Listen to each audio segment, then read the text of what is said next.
Let me tell you something, kid. Everybody gets one chance to do something great. Most people never take that chance, either because they're too scared or they don't recognize it when it spits on their cheat codes.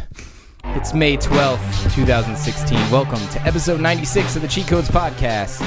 Thank you for tuning in. We're always glad to have you with us. The next hour is us drinking a few beers and going over our favorite bits from the past week in video game tech and some pop culture news. My name is Joe Arroyo. I am your host this week. I'm filling in for Joe Erskine, who is currently grounded for, swiping his stepdad's baseball signed by the great Bambino. Today, I am here with Cheat Codes contributor Mr. Nick Scotty Smalls Golish. Hey guys, how's it going? Cheat Codes community manager Mr. Chris Squints Morris. I'm squinting really hard, but no one's going to be able to see except for you guys. Yeah. And we're very excited to have one of the creators of the highly anticipated game Upsilon Circuit, Alex the Jet Stolzer. Ahoy! Today on the show, we're going to bust the guts out of a baseball to get to the main topics. Ben Kuchera sheds light on a large but quiet demographic dubbed the Invisible Gamer.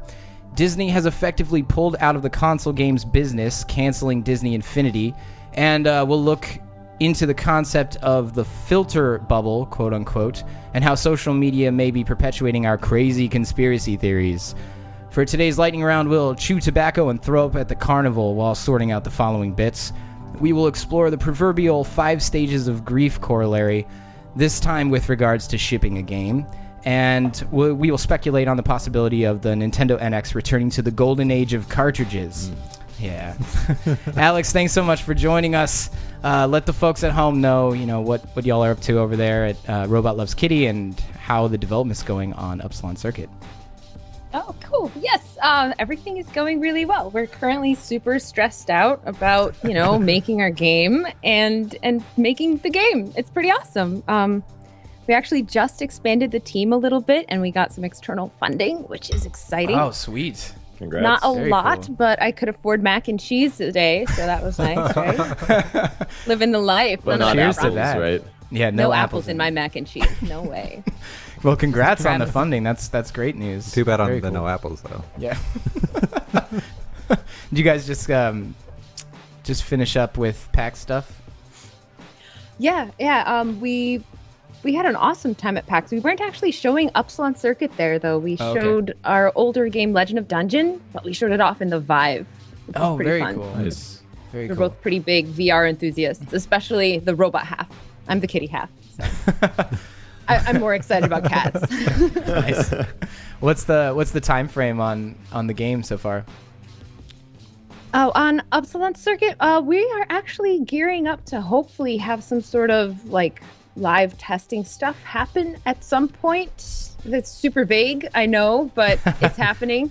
I like that. So It's- on shelves at some point. I like it. Well, yeah, eventually, yeah. It's such a huge, ambitious project, Right. and we are still even though we got to expand the team, we're still we're not even 10 people. We're just tiny little people slapping our hands on keyboards and blood, sweat, and tears and caffeine. Yeah, that's great. Before we hit the topics, do you mind giving the elevator pitch for the listener to get a feel for the coolness that is? Right. Yeah. If you're a lame face and you don't know what Upsilon Circuit is already, basically, imagine a game where when you play it and you die, you never, ever get to play again.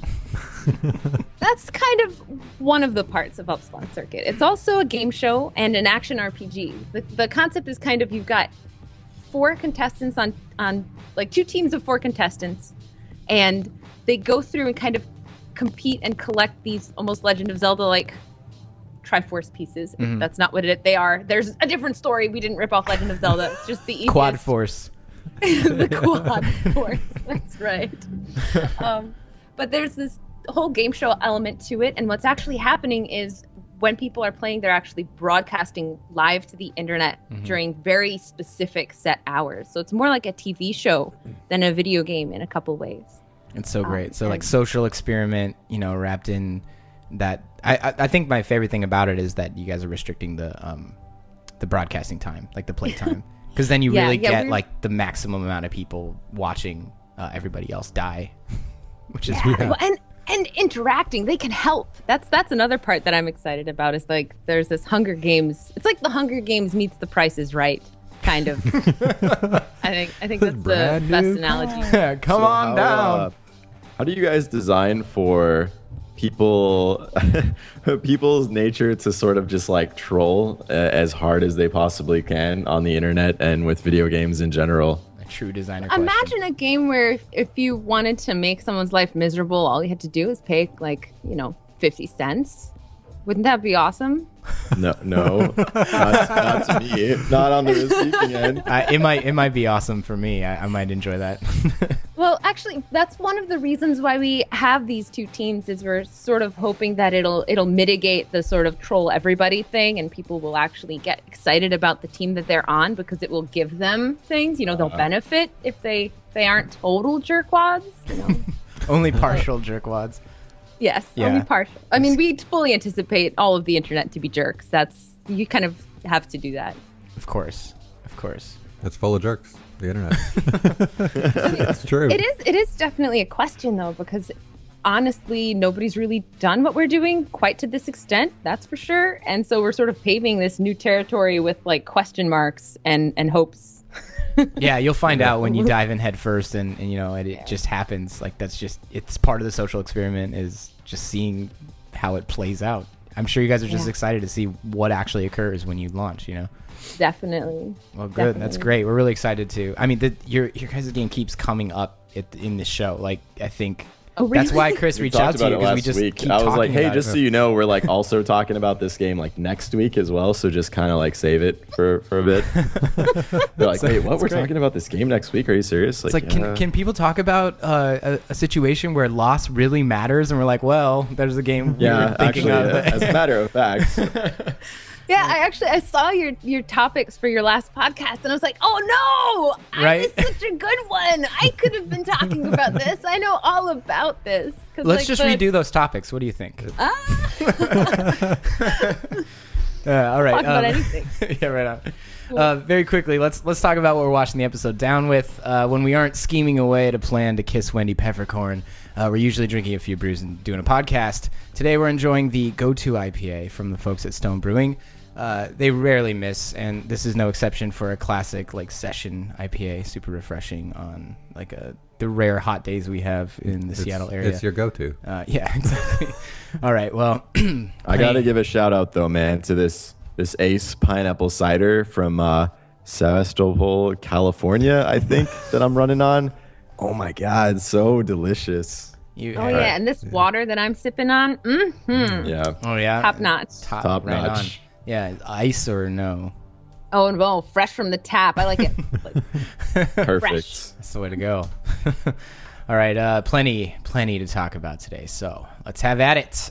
Number one, hardcore gamers. They are, how do I say, passionate. They often band together to influence the design of games in progress, or at least want you to know how they feel about a recent COD Blops patch. I swear to God, if you change the kickback on that KN44 one more time. But how much of that is actually yelling down a well? Well, Ben Kuchera over at Polygon wrote an interesting op-ed on the, quote, invisible gamer. Right? This demographic is suggested to be much larger than the overly vocal few who argue over Metacritic scores. The invisible gamer is one who plays a few hours here and there after the kids go to bed, the one who only needs to see one good trailer to influence a buying decision, maybe while he's over at the movies or whatnot. And Ben suggests that they are the real driving force behind Blockbuster successes. At least I should clarify Blockbuster in there. It's underlined 3 times. So, what do y'all think of this? Does money talk louder than YouTube comments? Yes. Okay. Next topic. That's great. This was go ahead. This was a good piece because it kind of outlined a lot of what I was thinking. Like,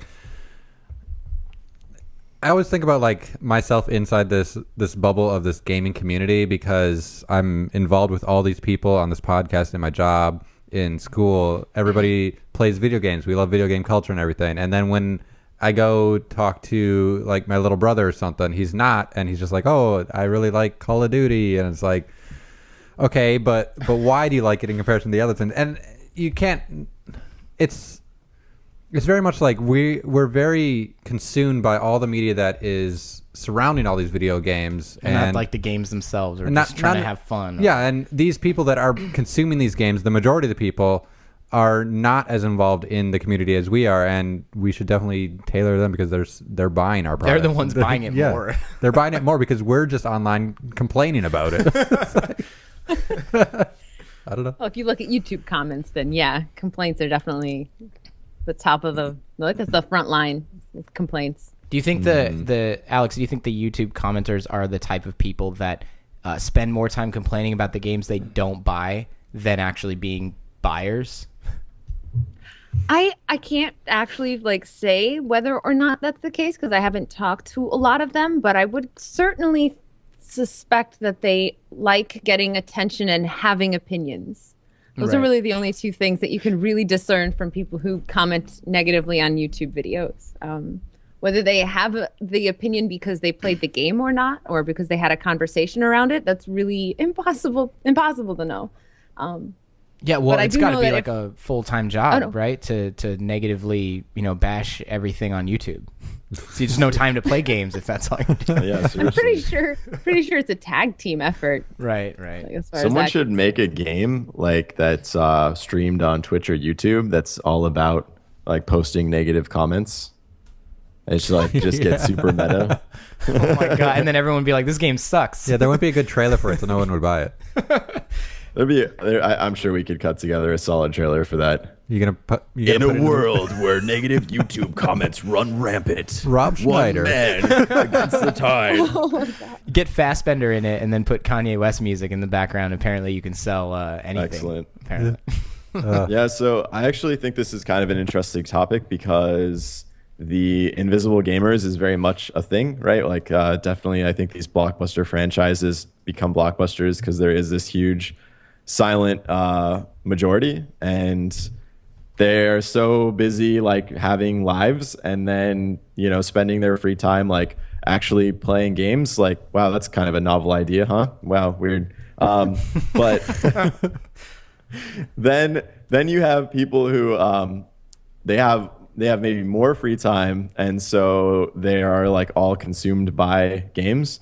So they play in addition to commenting because they're passionate about the game. Well, some amount are passionate about the game and want to see it like do well and improve and grow. And so that's kind of like the group that helps to influence the direction of the game. I guess like probably negative feedback helps to influence the direction of the game as well. But now since like Twitch and YouTube are such these driving forces behind whether a game is successful or not, I think you kind of have to like listen to those opinions to a certain extent, or at least collect as much of that as you can and then distill it down into like actionable feedback. But you also can't cater to everybody, right? You can't like sometimes like trying to cater to everybody actually cheapens the experience for your core audience or for a large portion of your audience. So it's kind of a tricky proposition to manage. I think the argument that Twitch and YouTube drive video game sales is completely opposite of what this article is talking about in some ways. Like they're saying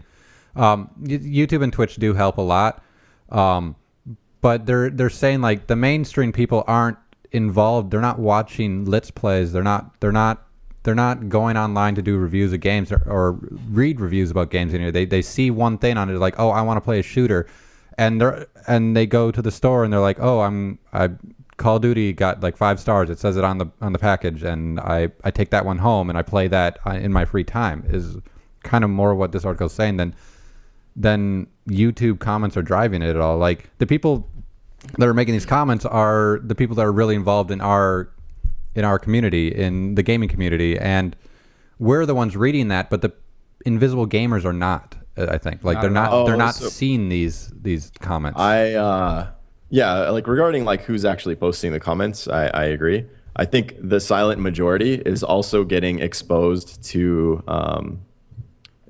some of these games through watching Twitch and YouTube especially, right? There's probably like a lot of people just like they'll sit and watch TV all day and be exposed to commercials who will watch YouTube all day and be exposed to commercials or be exposed to new games through like watching some streamer that don't necessarily have to be these like huge like avid commenters in order to get turned into a consumer as part of this silent majority. It's kind of interesting thinking about it, because in a lot of ways, I'm one of those invisible people. I'm so busy making games that I don't really have time to keep up with a lot of the things that are happening in the industry, even though I do try to make an effort. And so when I'm playing games and things like that, it's based off of this very small kind of window that I have into the industry. Right. As far as like the games that I like, the games I'm interested in, if I maybe did see somebody, tweet about something at some point, or maybe it's something I saw at PAX, who knows? Yeah. Yeah, I totally agree. Yeah, I did that transition period, that weird like going from being a gamer into becoming the silent or the invisible gamer or whatever you call it, just because of, we went through school to be game programmers, and now that we're in the industry, you spend all your time making and not a lot of time playing, and it's a weird feeling. In fact, that if it wasn't for the podcast, I think the reason why we still do it is because, it allows us to have that continued window to keep an eye on what's going on in the industry. Maybe not through games exactly, but through the news that is occurring around Surrounding us. games. Yeah. Which is interesting. I think the part of the article I liked the most was where he mentions these people, the invisible gamers, are the type of people who go into retail stores just to browse and see what's new. And if you a good way, exactly. When have I done that? Exactly. A good way to find out like what type of a gamer someone is or how connected they are with the industry, maybe I should say, is to ask them maybe that question. When's the last time you just like walked into GameStop and was like, what came out in the last 3 months? What should I buy? Yeah, it's like, what's new? What's hot, I guess you'd say. Yeah, what's hot? Like what's going on? Like look at the top shelf, the little end cap that GameStop shows you that's like, this is what you should be buying right now. When's the last time you've done that, Alex?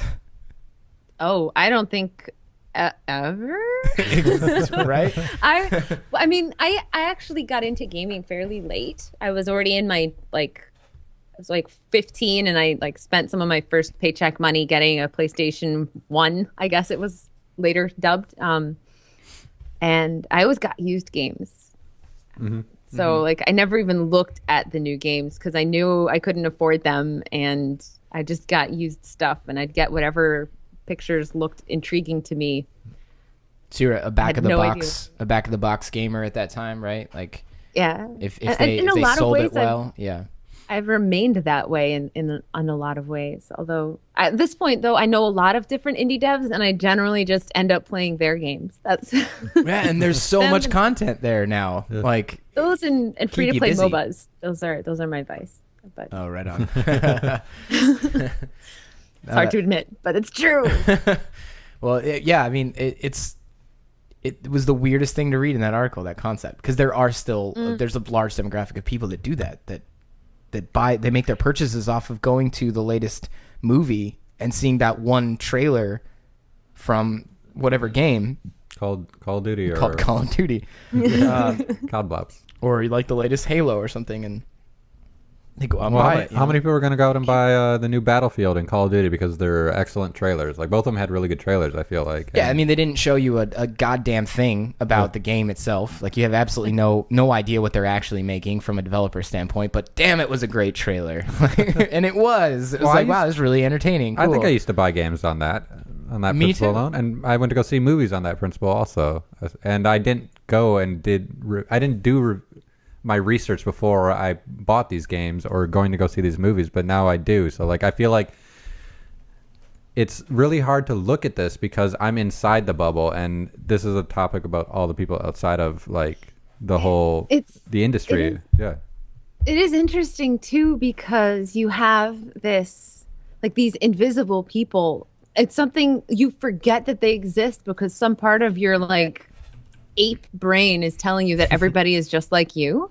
Mm-hmm. If you're watching this video and you're reading this news and all of these different things, of course everybody else must kind of have at least seen some of this stuff, but there are people who don't even think to make the effort. And those are kind of the people that I think Ben was talking about in the article in a lot of ways, is the people who like have their 3 games that they're comfortable with, and like once or twice a year or like once a month or something like that, they go and they check and see what's new.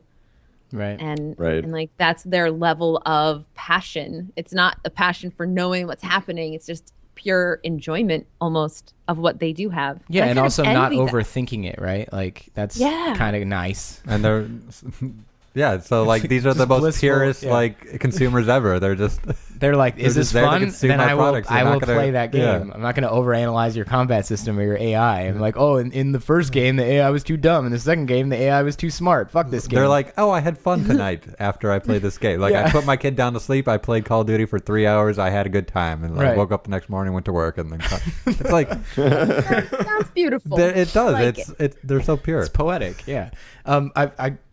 I want to touch on one thing before we move on. Just the thing he mentioned about the vocal versus the invisible gamer. He kind of made a mention that they might be more in numbers and also more potentially important to the industry than the people that are yelling all the time.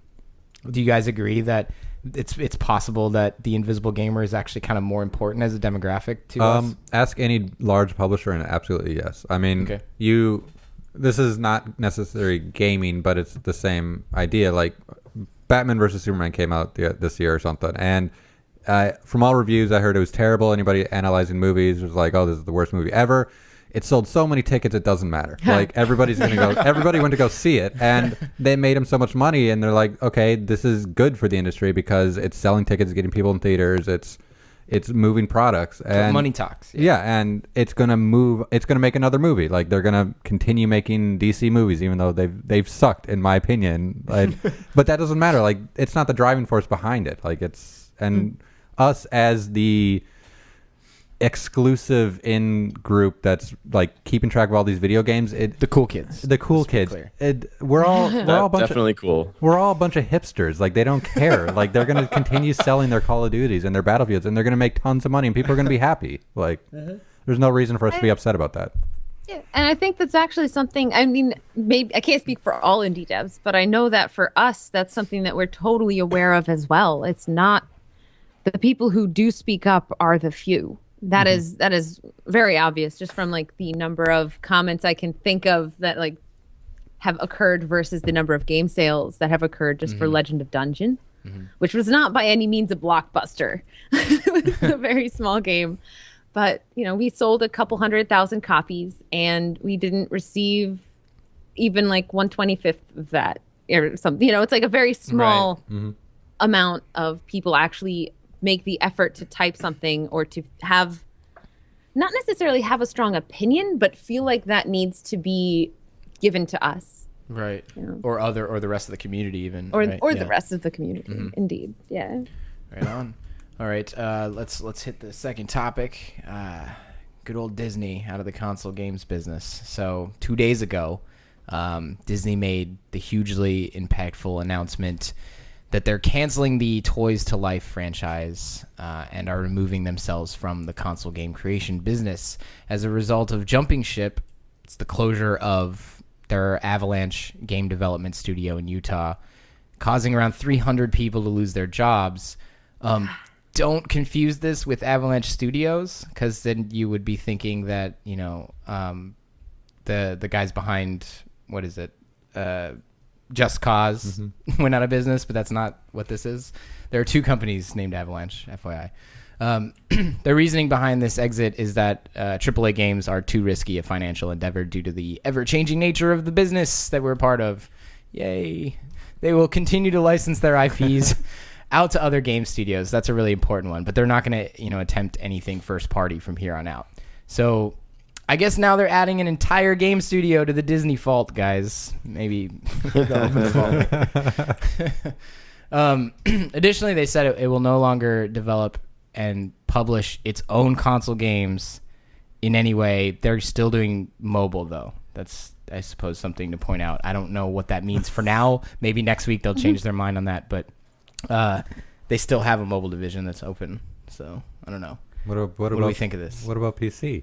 They got consoles and mobile, but no PC games. Yeah, I don't. I think this is strange. Like, I feel like Disney Infinity just kind of just came out, even though it didn't. It came out quite a few years. Yeah. Like only like 2 or 3 years more ago, than maybe. that, yeah. It wasn't that long. I mean, this is like the beginning of the amiibo craze, and Disney Infinity is the one where you have like little toy pieces Yeah. that you place down in this thing, and it renders them in game, and you can play their story or something. And I don't know. It seemed. I don't understand why they're getting out of it, or why they feel like it's an ever like changing industry that's going to like turn on them at some point. I mean, it's Disney. They own so much stuff. Everybody loves their products, their IP, and everything. Can I So- give you the quote real quick before Yeah. I go back around? So, the Disney chairman and CEO said, "quote We just feel that it's a changing space, and that we're just better off at managing the risk that the business delivers by licensing instead of publishing. It's just that simple." There's no risk. So basically, they're saying, "Sure, if anyone wants to come to me, we'll give you like the opportunity to make a game and succeed and or fail as long as you just give us the money so that we can pocket it and then not care what happens to the outcome." Which is just like, oh god. Ugh. I don't know. That's one way to decide horrible things. Yes. Does anybody know anybody that plays Disney Infinity though? Like, I don't know. Did they just throw in the towel because like Amiibos came out? They're like, fuck it. I thought they came out around the same time. Maybe Amiibo's a little bit later. Nah, Infinity was way before Amiibos. Okay. I mean, I have like a bunch of Disney Infinity toys sitting on my counter that I've never opened. They're all Star Wars ones as well. I never bought the game, and I had no desire to do so. So maybe that's why they shut it all down. They're like, people want these like Star Wars toys really badly, but they don't really want to play the game. And it's all like adult men that are buying these things. That's so weird. That was not our target audience. Adult men like. I mean, Good. they are definitely accurate in that the industry is this ever-changing place. Right, yeah. And like they are making a very safe move by getting out of the massive investments that AAA games take and instead investing in various other ways, I hope. I'm assuming they're not just pocketing the money. I mean, they must be doing something with what they're planning to do. They just probably haven't announced it yet. They are. A lot of it is currently like the Star Wars deals they have going on. Just there's kind of a lot that actually just kind of occurred with that, with the high profile talent they're getting, like the Respawn behind Titanfall, the developers of Dead Space, and even they're being led by Amy Hennig, previously directing Uncharted, and they're working on multiple Star Wars games. I think that's the right move there, but they're just not publishing those. So I'm sure they'll have maybe more of a hand in it than just the licensing. But the concept of them just moving to a licensing only space really hurts, because it means that they don't even trust that who they're licensing it to will be successful. Yeah. Because it means they pulled out because they don't believe they would be successful. So there's no way they're going to believe that anyone else they give a license to is actually going to do a good job, which means they're willing to let a Disney IP exist with a company that they don't even trust to make a good product. Oh, well, I mean, like, along with that kind of stuff, they can make sure there are like guarantees in place, I'm sure. There's got to be something they can do. You can't just be like, here, you can use this even though what you make is crap. You can... No, I agree. Well, yeah.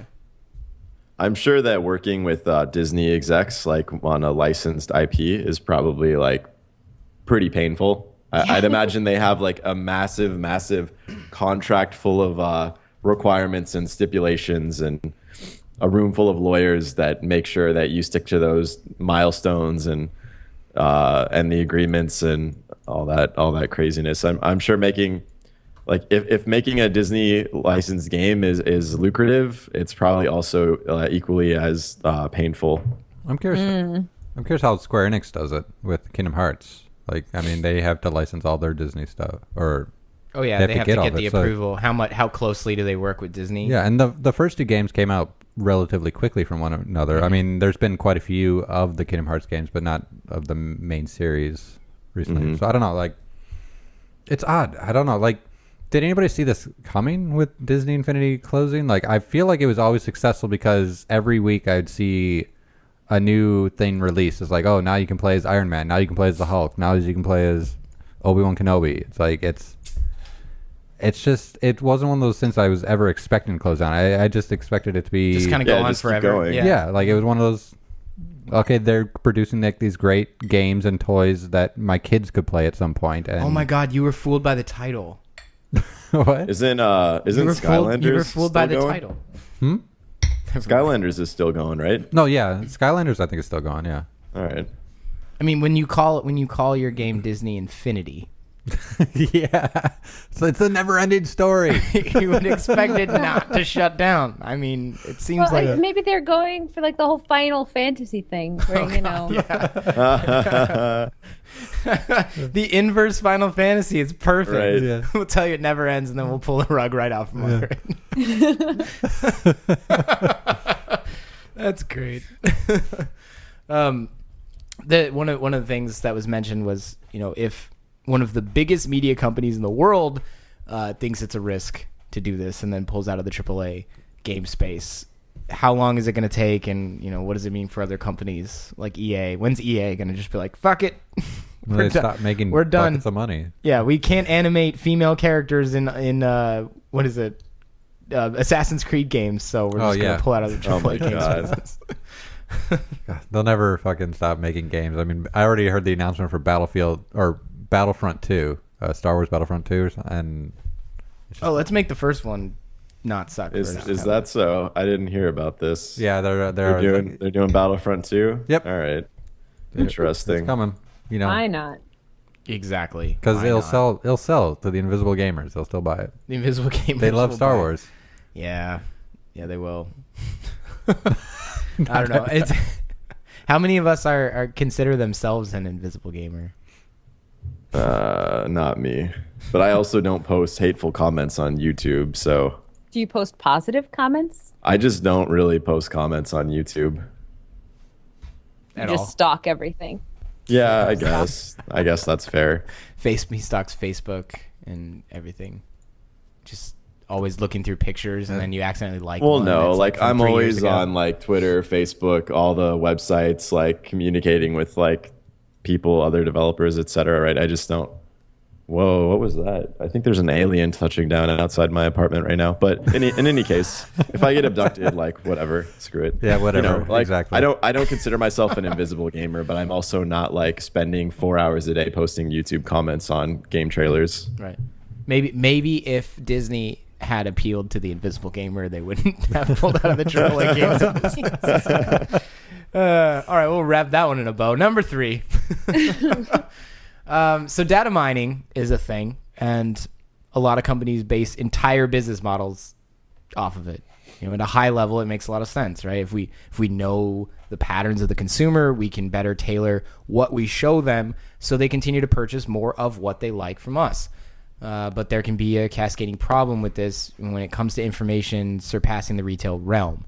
We begin to bottleneck an individual's wants, resulting in a perpetuation of their beliefs and their theories, especially the ones of the conspiracy flavor. This can lead to less informed people with much narrower horizons, considering they aren't exposed to digestible information from both sides of the coin. They're only going to see the same thing they always see that fits with the model, of what they believe. So let's kick it off with a question, right? Is this a real thing or just a, wait for it, conspiracy theory? Am I supposed to wait? How long? We were done waiting when I said the conspiracy. Okay, fine, fuck it. We should have had Alex Bard on for this article, just for this one article alone. I see you ran about it. We were actually playing Battlefront, and which I also just uninstalled from my computer because it was taking up too much space. And while we were playing Battlefront, he was just ranting about this conspiracy theory of like Twitter's social engineering of like which hashtags they promote and which hashtags they censor and lock down in order to kind of shape people's opinions on certain issues, or to prevent people from like bandwagoning on more like incendiary topics, but it's I mean, I haven't seen any evidence towards this myself, so I can neither confirm nor deny that this happens, but I can confirm that people actually do believe that like those running social media platforms are sort of tailoring what information is made readily available to us without having to really dig to find the other stuff.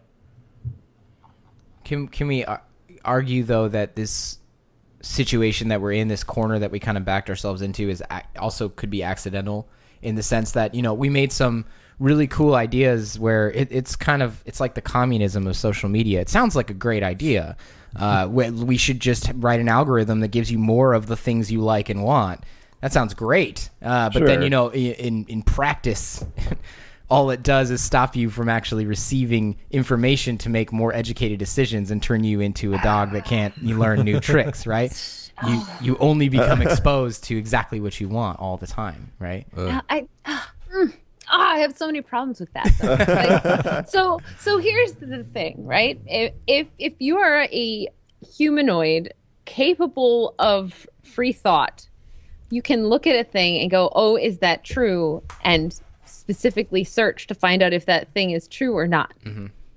I don't think that social media catering to what you like is actually the issue at all. I think it's human nature, and the fact that the first thing we see is what we latch onto, and it's 3 times as hard to change someone's mind about the earth being flat than it should be. I agree. So good. I agree. But do you think that... So we need to tell our children that the earth is round at a younger age. No, you have to tell your children that they need to question Figure it out everything, themselves. including Yeah. yourself. Like, Right. question yourself and question the people you know and trust. Yeah, Always. Don't So- listen to me. Don't listen to anybody. Right, when Make they up say, your- Dad, is the earth round? It's like, I don't know, go fucking walk around the whole damn thing and then tell watch me. more X-Files. Yeah. Watch more X-Files. That's yeah, and Mythbusters. There you go. But Alex, do And you agree Supernatural. that it would at least the perpetuation of it exists? Like, yes, we may as humans kind of latch on to that first truth that we might, it's hard to get us to change our mind. But if we're never given the opportunity to either, that same kind of human is not likely to go search outside of the bubble they've made for themselves as well. Well, I guess it doesn't help anybody. It doesn't really do anybody any service by kind of being the internet kind of turning into the yes man for you, kind of like, oh, I see you like the flat earth. Do you also like anti-vaccines or like jet trails or airplanes being demons? Like there's if you like feed people that are gullible extra things, I'm sure they'll latch onto some of those as well. So but it's round robin, I right? don't know that that's. I mean, even people who don't have the internet believe crazy things. So Did I tell you That's guys true. about my Uber driver that I had a few weeks back when I was going to my buddy's house to watch WrestleMania? No, but the precursor to that was unnecessary, but I enjoyed it. No, I just had to make sure you knew the full scope of the ridiculousness. So I get in this Uber and there are like planes flying overhead, and contrails, it's like a thing. It's physics, right? Like it makes sense to people that maybe went to school for more than 2 years. And the Uber driver was going on about how they were spreading all of these like chemicals into the atmosphere, aluminum, et cetera, like gonna like mind control us, alter the weather. And I'm like, all right, cool. That's unfortunate. I guess I didn't realize that was a thing. Just trying to like kind of humor my drivers so that I didn't get driven off into a ditch and murdered somewhere. And then it quickly. I don't know if it devolved or evolved. I'm not sure which. I'll let you guys decide. Into a full-blown conversation about the Illuminati and the like New World Order government conspiracy to like take over the planet and mind control all of us. And I was just like, all right, cool. Yeah, that's. I didn't realize that was a thing. And I thank you for enlightening me to all this behind the scenes like kind of sketch stuff that's going on, and my Uber driver was happy to oblige, and I just kind of walked away from that trip being like, damn, I don't know if I'm the crazy one or if they're the crazy one, but I'm just gonna go watch some like big, sweaty, oily dudes like throw each other around in a mat. Did you rate him well? I did. I gave my driver 5 stars. How do you think he rated you? Hopefully 5 stars. You're like 5 stars, very insightful. My lifetime Uber rating I think is like a 4.85 or something. So Is that how you choose to value? Like, that's how you know if you're a good person or not? it is. Yeah, my lifetime Uber score is dictated, or that dictates whether or not I'm a good person at heart. It helps you get into better schools too, colleges. It does. Yeah. If you get a 5, do you go to heaven when you die? It's a good No. question. No, it loops I don't around. think so. You can only Yeah. get a 4.99. You get to go to heaven, but you don't get to take the Uber Black there. Aw. It's just Yeah. like the regular sedan. Yeah, and he tells you conspiracy theories along the way there. That is pretty incredible. Oh, man. Wait, Chris. It is interesting. Oh, Yeah. go ahead. Oh no, I'm actually sorry. I'm just curious as to where the low ratings came from for you. Did you like pee in one of them? You got No, too I drunk actually I think for Uber, like I'm generally very polite and if I even talk at all, and so I think it comes from friends that are like just drunk and belligerent. Oh, who yeah. I can either choose to leave on the street corner to fend for themselves, or I can take a hit to my Uber rating. So it's a very difficult decision to make sometimes, but Right. I usually opt to like make sure that they get home safely instead of dying in the street of alcohol. Good friend. isn't it? Sacrificing your association score. You know, for- like whatever. for Point. It's 0.15. I can deal with it as long as it doesn't go down any further. When I hit like 4.8, I'm not giving anyone else rides. Call him a taxi. Wow. Yeah. That's right. Travel the Yeah, you can get a old-fashioned goddamn taxi, dude. I'm done. All right, Alex. What were you saying? I'm sorry to cut you off earlier.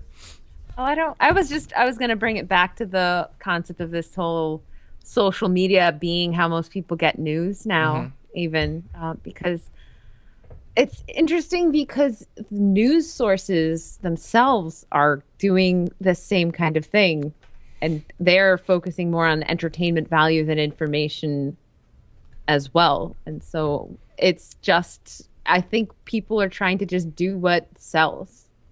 Right. Social media is not the problem in this. It's like the idea between like Fox News and CNN. There were still news outlets that had nothing to do with social media before, where clearly a certain type of person was watching a certain type of news program and Right. still getting delivered exactly the thing that supports their theories. It's all about confirmation bias and Absolutely. what humans are in a lot of ways. Can you tell I've thought about this before? This is by no means a brand new topic to me. Just the ideas of social media cascading. But as far as like people feeding into their bias, it's a massive issue actually, because even when you're aware of it, you still can't help it. Well, it's probably important for your game to kind of understand how people are going to approach that type of stuff too, like how they consume, especially a something that is a social experiment. Yeah, no, definitely. It's going to be interesting because we're with Epsilon Circuit, we're incredibly secretive about like what's going on and what's happening inside the game itself. Right. But it's also it's we're deliberately not catering to what people want though. Like people get incredibly upset. It's a very polarizing game because people are either excited by the idea of this severe punishment if they get the chance to play, and then other people are like, "This is the worst thing ever. I would never want to play a game I could only play once." I think that's a really good sign, by the way. When you start polarizing people, you are on the right track. It gives them something to talk about at Yeah, least. you're on the right track. Yeah, well, I think it kind of plays in the whole concept of people will just seek out the information that supports their theory in the first place. So who cares if social media is nice enough to give it to you on a silver platter? If it wasn't, you'd go find it anyway, right? I guess so. It's still kind of annoying to like get things that pop up that are like exactly the same thing I've been thinking about, or something that I may have thought this one way at one point, like for one topic, it's like, okay, yeah, it doesn't make sense that the government did this kind of thing, and then suddenly I'm getting like a bunch of like recommendations to like things like, oh, did you know that the government planned 9/11? And so I was like, no, I didn't care. Like, shut up. And I have been noticing a few things like that are kind of annoying. Like how, like maybe I may like this one thing, but I also want to see the other points of view of it. Like I want to see like what they're saying about it. Because I guess that's just how I approach other things. Like I always want to see all the information. I want to see as much. I want to see the bad stuff and the good stuff. But how would the user experience be though if you liked something like, I don't know, Hannah Montana? Even you like the Hannah Montana page, and then the next thing that's recommended to you is the Hannah Montana hater group or something like that. Or like Miley that was Cyrus after Hannah Montana. Oh, she, or, but like that kind of thing, like in the sense of like, if social media is constantly calling like your actions into question, I think that would actually be an uncomfortable space to be in. So they're really just trying their best to create a comfortable space for you to go. I don't feel like social media has ever been a comfortable space to necessarily be in. Though. Well, yeah, I don't even use Facebook. I pretty much Twitter for work, and because that's the only way to communicate with a couple of devs and people I know. But I think in general, like just thinking of it from the user experience standpoint, it makes sense that they're doing it that way. It's just unfortunate that that's the only way that some people are getting their news. And there's really, I don't know if there's a solution for that. It's an idiocracy problem. It's We can't really do much about that. God. yeah, I don't know. What do you do about it? I mean, how else are they going to get their news? Are they going to watch it on TV? It's like I'm completely against people watching stuff on TV anyways. So we have to also accept that these are the type of people who would stop using your service as well if you kept feeding them the opposing. you So tell them like, something they don't like to hear. It's like, Yeah. I'm not going to listen to what you have to say anymore. It's like, fuck you, Facebook. I'm gonna go back to MySpace. Or I guess Friendster. that's not how I approach like conversations with people or like listening to like information, but people do, and there's nothing necessarily wrong with that. There might be, but I'm not. You know, you have a point though. In the terms of we're talking about social, right? It's supposed to be social, and I don't ever meet a person I've never met before and say, "Hi, tell me exactly what I want to hear." Nice to meet you.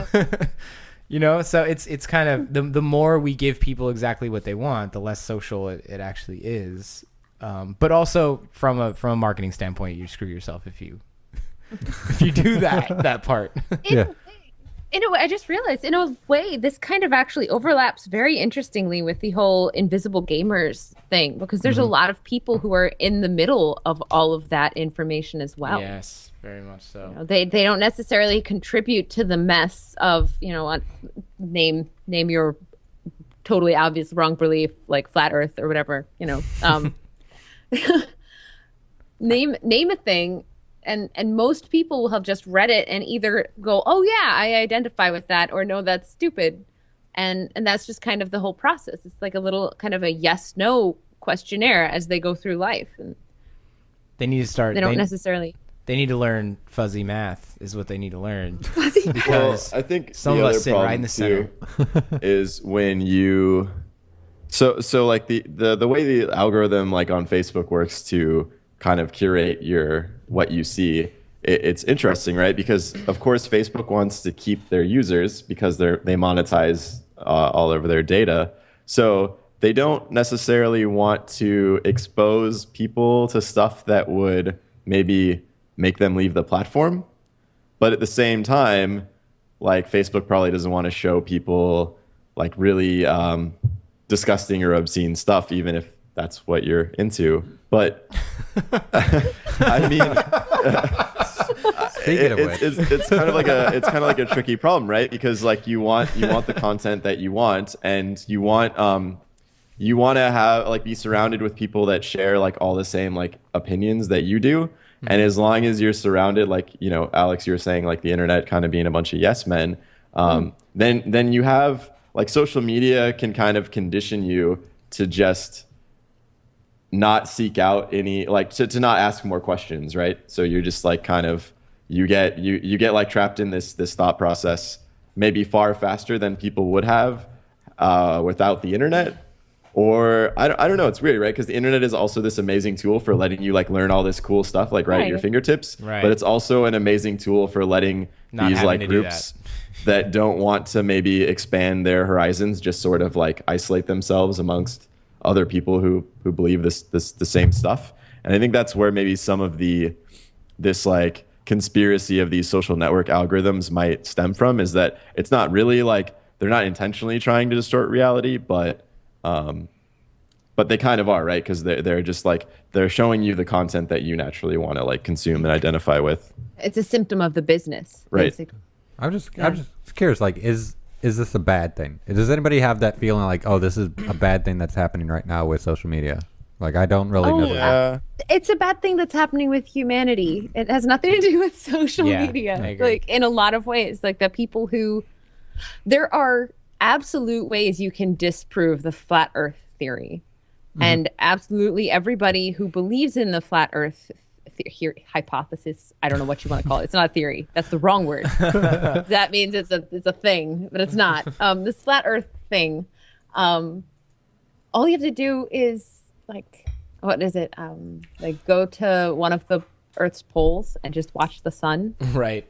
and that's it. And they're not willing to actually prove themselves wrong. They don't like.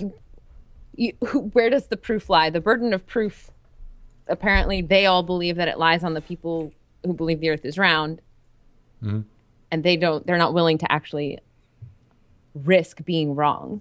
Well, They, that's like- weird because I didn't actually know that the Earth was round until you just said that. Like, even when I saw Gods of Egypt, the Earth was completely flat in that as well. So, All right. So we'll let Chris Morris start Googling things, or let Facebook tell him what he wants to see, while we move on to the lightning round. Sorry, Chris. Enjoy it's all right. being a part of the It Flat Earth happens Club. to me all the time, I guess. I'm sorry. I didn't mean to crush your beliefs. That's not what I'm here to do. He doesn't want to be wrong, Alex. He doesn't want to be wrong. It's okay if you are. Having beliefs is a comfortable place to be. I'm gonna go downvote you on YouTube or something. That was great. You should, yell about it in YouTube comments. I just wish, I don't know. I just wish they would let me opt out of their algorithms to tell me what I like at some point. so they can just not show you anything. No, so I can just be. So when I search for like something, it doesn't give me what they think I want to see. Like it just gives me what they think I want to see. Yeah, you don't instead. know me, Facebook. Yeah, It's not what they think you want to see. It's what they know you want to see. Yeah. I just wish I could opt out of that. Like I'll let everybody else be like privy to that because it's not necessarily a bad thing. It's just I want to be able to search like flat Earth theory and see the cons and the pros to Yeah, it. yeah, And I don't want to totally. see just one thing. I don't want you to think that I'm a believer in it, Yeah. because one point I Googled it. Yeah. All right, so it's time for the lightning round. Here's how it works. Yeah, sound effects. We're a really high quality show. We're going to take 2 quick topics and give each member of the panel a minute to chime in, uninterrupted for the most part. At the end of each minute, we will award the panelists a quantity of some type of points based on nothing in particular. So, for the first of the 2, Jeff Coates wrote an op-ed about what it's like during the final stages of shipping a game, and in glorious personal opinion cop-out fashion did so by equating it to the 5 stages of grief.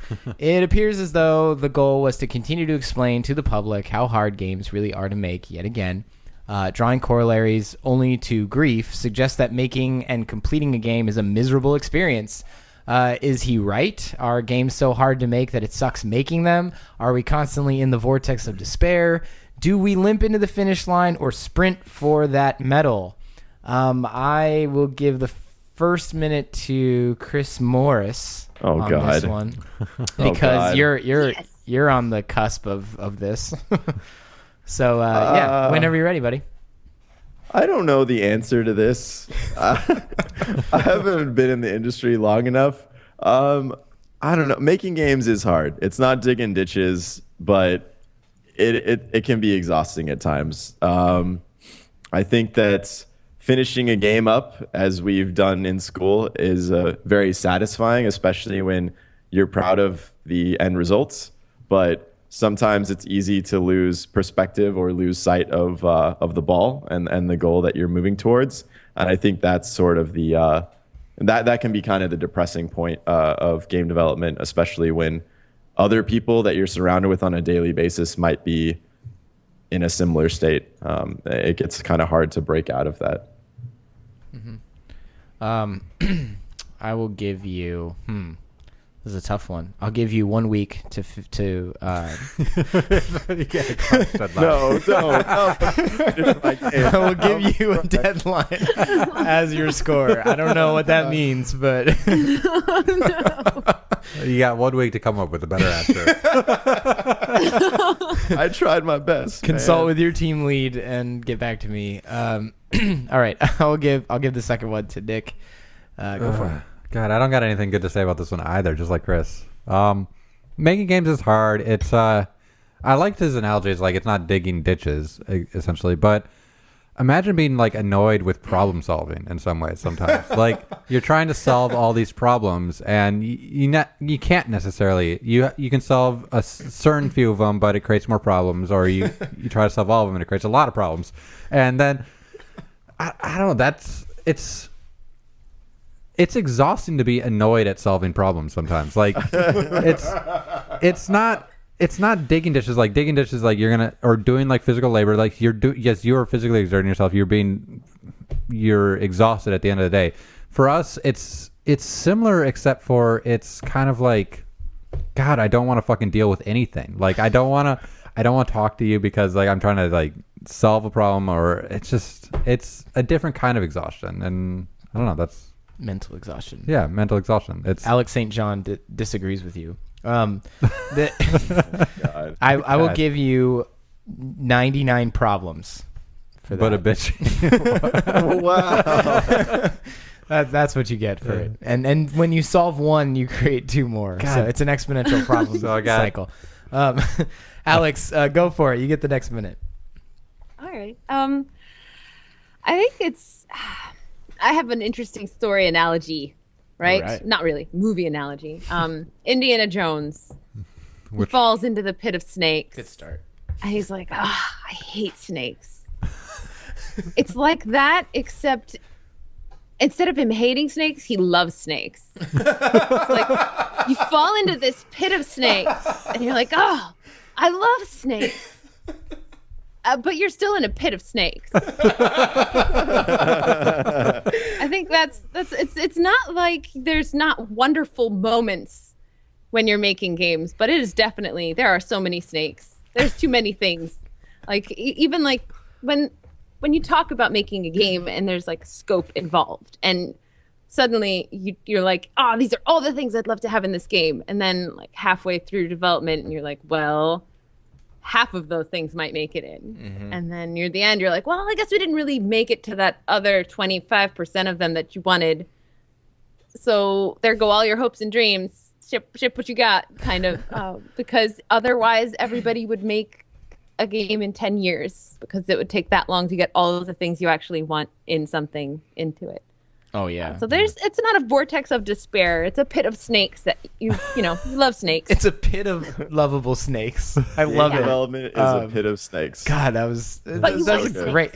It's a great analogy. I don't like snakes. I like game development, but not snakes. But if you like It's an snakes, analogy.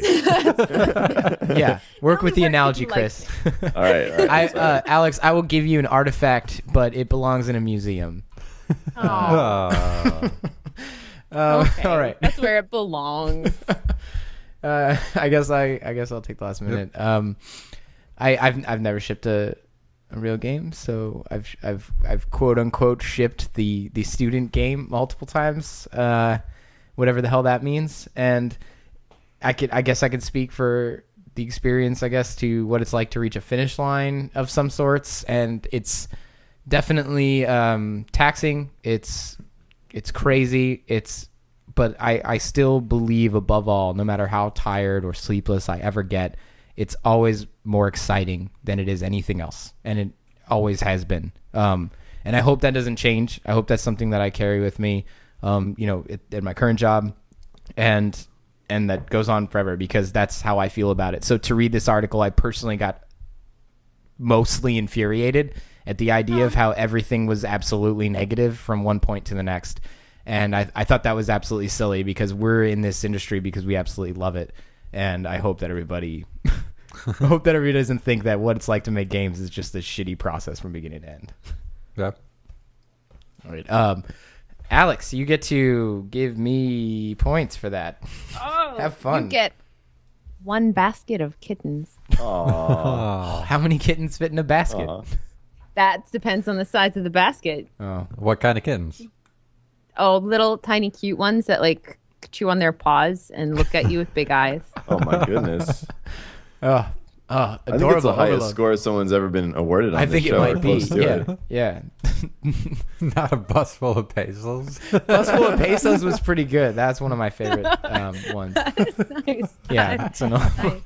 It's pretty close to kittens, but you could buy a lot of kittens with Bus Full of Pesos. yeah, but you could buy a lot of buses full of pesos with a basket full of kittens in I don't- one of those countries. Yeah, but The you don't want to know exchange what they rate. do with those kittens. It's the exchange rate. All right. It's good. Anyway, okay, so second topic. Start working on your forced vital lung capacity, everybody, because cartridges may be coming back. A tip from a Japanese financial website suggests that Nintendo's NX is ditching the CDs altogether, favoring the return of cartridges or other similar game card systems. Is there any traction to this claim? Would this be a smart move by Nintendo? Do you even care? Speculate away, Nick Golish. I don't care. Like, Nintendo's been releasing cartridge games since they've existed. When's the system? So they've had a few where they haven't had them, but like all their mobile games have been cartridges. I mean, I would argue that the Nintendo 3DS is a cartridge-based system. Maybe it's a memory card-based system. I don't know if that's the same thing, but Non-CD. it's not a CD. I think it's ridiculous that we're not like just talking about digital downloads. Like everything should be just digital download, anyways. There's a lot of problems with like shipping. That's like I can't even say that. Like shipping digital downloads to outside of the United States. I guess there's a lot of problems, even though they could just download a digital download. So I'm not exactly sure, but we don't have to ship them anything. But Call of Duty, the new one, won't, or Battlefield, one of those, won't be available for digital download. Coming up. That's all I got to say. Jesus Christ. How do I? Okay, for that minute, I wanted to talk about more, but I ran out of time. Yeah, you damn right you ran out of time. I will give you a digital download, but it's sent via snail mail for some god awful reason, and it's coming from China, and you don't know when you're gonna get it. That's Could not be 3 weeks digital from now. download. They send me a key for a digital download. Exactly. Maybe. I don't know. Hence the absurdity of your minute. I'll take the second minute. I also don't give a shit. I think it's weird. I think that they should just kind of go with the download system. Cartridges are perfectly fine. They tend to keep better. They don't get scratched the same way. You got to kind of do a lot to mess up one of the game cards of those types for the DS and things like that. So I'm all for it. I don't really see a problem. Also tends to take up more space or less space than some CDs do, even when they tried to do it with the GameCube with the smaller ones. So that's fine if I can pack a bunch of them into like a little like case and take a bunch of games with me. That's better than trying to stack CDs on top of each other and scratching them up. So I'm all for it. I don't really care if there's any merit to it either. There's a patent that suggests that this is also a real claim. So good on Nintendo. Keep doing what you do. It's always hit or miss for us, but sometimes when it's a hit, it's a good hit. So I'm looking forward to God, it. never tell Nintendo to keep doing what they're doing. Never tell them that. Tell them to change, to evolve. I apologize for that. No, keep changing. Yeah. What do I get for this? Oh, you get 5/8 of a Nirvana song downloaded from Napster. Oh. Nice. Oh my God. Which one? Nice. Which song? Which I song? don't know. Smells Like Teen blank because I didn't get the rest Yeah, of the you song. didn't get the rest. That's right. Smells like teen. Your dial-up disconnected and you lost it. So. Oh, damn you, Napster.